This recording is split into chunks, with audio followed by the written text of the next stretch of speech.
দর্শক, এই যাত্রার খবরাখবর জানাতে আমাদের সাথে যুক্ত হচ্ছেন সহকর্মীরা। আমরা শুরুতেই যাব কল্যাণপুরে, সেখানে আছেন সহকর্মী নাইমাল জিকো। প্রতিবেদনে যেমনটি বলছিলাম, যাত্রীরা বলছেন যে বিগত বছরগুলোর তুলনায় এবার এই যাত্রা বেশ স্বস্তিদায়ক। আপনি কি পরিস্থিতি দেখছেন, আসলে কি স্বস্তিদায়ক?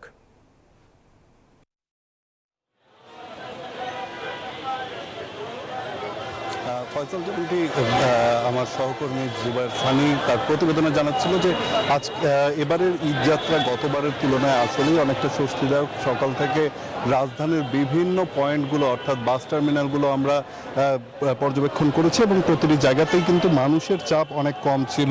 এই মুহূর্তে আমি রয়েছি ঠিক কল্যাণপুর বাস টার্মিনালে, যেখান থেকে উত্তরের মানুষ আসলে এখান থেকেই বাসগুলো ধরে নিজ নিজ গন্তব্যে যান এবং সন্ধ্যার পর থেকে কিন্তু এখানে মানুষের যেই পরিমাণটি আসলে দেখছেন সেটি দেখেই বোঝা যাচ্ছে যে মানুষের চাপ কি পরিমাণ বেড়েছে এবং যেই বাসগুলো আসলে সারাটা দিন অলসভাবে সময় কাটিয়েছে তারাও কিন্তু ব্যস্ত হয়ে পড়েছে উত্তরের পথে রওনা হওয়ার জন্য। এবং এখানে কিন্তু বিভিন্ন মানুষ যারা টিকিট কেটেছেন আগে থেকে তারা কিন্তু তাদের গন্তব্যে পৌঁছানোর জন্য বেশ আগে এখানে পৌঁছে গেছেন, কারণ সবাই হলো অন্যান্য বারের মতন চিন্তা করেই কিন্তু হাতে সময় নিয়ে রওনা দিয়েছিলেন এবং তারা কিন্তু এখানে অনেক আগেই এসে কাউন্টারে পৌঁছেছেন, যার কারণে তারা অপেক্ষা করছেন তাদের হলো গন্তব্যের বাসটি এখানে এসে পৌঁছলেই তারা প্রিয়জনদের সাথে আসলে ঈদ করতে নিজ নিজ বাড়ির উদ্দেশ্যে রওনা দেবেন। তো ভোগান্তি নেই বললেই চলে।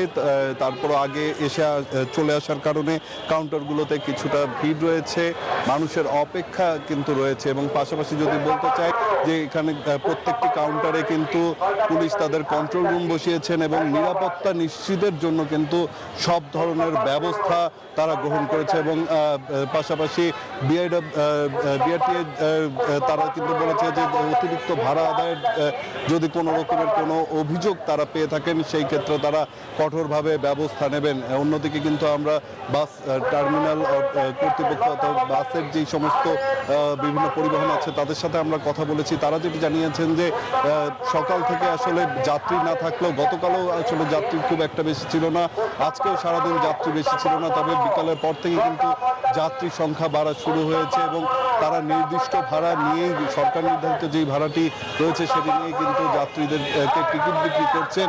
অনেক ক্ষেত্রে কিন্তু দেখা গেছে যে যাত্রীরা অল্প ভাড়া দেওয়ার কারণে কিন্তু অল্প ভাড়া দেওয়ার জন্য কিন্তু রাস্তা থেকেই নিজ নিজ গন্তব্যে পৌঁছানোর জন্য চেষ্টা করছেন বলেও তারা কিন্তু একটি অভিযোগ আমাদের কাছে করেছিলেন। তো সার্বিকভাবে যদি বলি যে সন্ধ্যার পর থেকে কিন্তু যাত্রীর সংখ্যা বাস টার্মিনালগুলোতে বেড়েছে। উত্তরে নিজের বাড়ি যাওয়ার জন্য কিন্তু প্রিয়জনদের সাথে ঈদ করার জন্য এখানে এসে উপস্থিত হয়েছেন হাজার হাজার মানুষ, তারাও যাচ্ছেন। তো এই ছিল এখন পর্যন্ত আমার কাছে এখানকার সবশেষ তথ্য। সাভারে আমার আরেক সহকর্মী নাজমুল রয়েছেন, সেখানকার চিত্র জানতে সরাসরি চলে যাব তার কাছে। নাজমুল।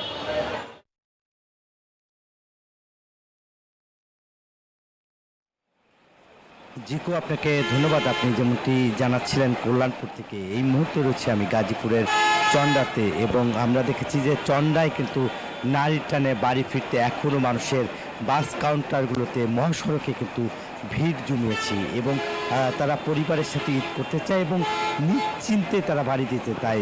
সে কারণেই কিন্তু এখনও যদি আমি দেখাই যে এই গাজীপুর চন্ডার মোড়ে যে এখনও শত শত পরিবহন সেখানে রয়েছে এবং আমরা যদি দেখাই যে এই যে সড়কে কিন্তু দেখতেই পাচ্ছেন, আপনার যদি একটু ক্যামেরা দিয়ে দেখানোর চেষ্টা করব যে কী পরিমাণ এখনও সড়কে পরিবহন রয়েছে এবং এখনও কিন্তু মানুষ মানে বাড়ি যাওয়ার জন্য কিন্তু এখানে চন্ডায় কিন্তু ভিড় করছে এবং 23টি জেলার মানুষ এখান থেকে বাড়িতে যাচ্ছে। এবং আমরা যদি দেখা যে ফ্লাইওভারে কিন্তু একই রকমের সেখানেও কিন্তু দীর্ঘ লম্বা লাইন রয়েছে এবং নারীর টানে বাড়ি ফিরতে এই 23 জেলার মানুষ এখান থেকে আসলে জ্বর হচ্ছে, এখান থেকে বিভিন্ন জেলায় তারা যাচ্ছে এবং বগুড়া, রাজশাহী, পঞ্চগড় বা অন্যান্য যে উত্তরবঙ্গের যে 23টি জেলার মানুষ এখান থেকে যাতায়াত করার জন্য এখনও কাউন্টারগুলোতে দেখতেই পাচ্ছেন। যদি আপনি দেখায় যে অসংখ্য যাত্রী এখানে রয়েছে এবং তারা বলছে পরিবারের সাথে ঈদ করার জন্য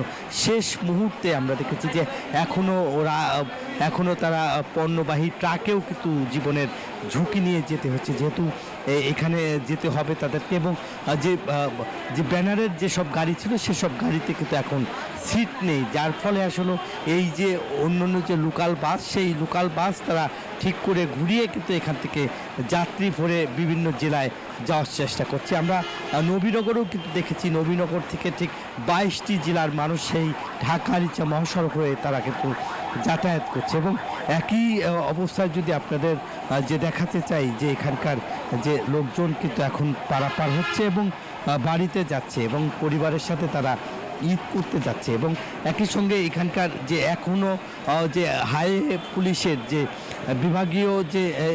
বিভাগীয় যে ডিআইজি তিনি রয়েছেন এবং তিনি আমাদের সাথে কথা বলেছেন। তিনি বলেছেন যে সড়কে আইন শৃঙ্খলা বাহিনী মোতায়েন রয়েছে, যাতে কোথাও ডাকাতি ছিনতাই যাতে পরিবহনে না করতে পারে, সেই কারণে 12টি প্ল্যাটফর্ম তারা তৈরি করেছে।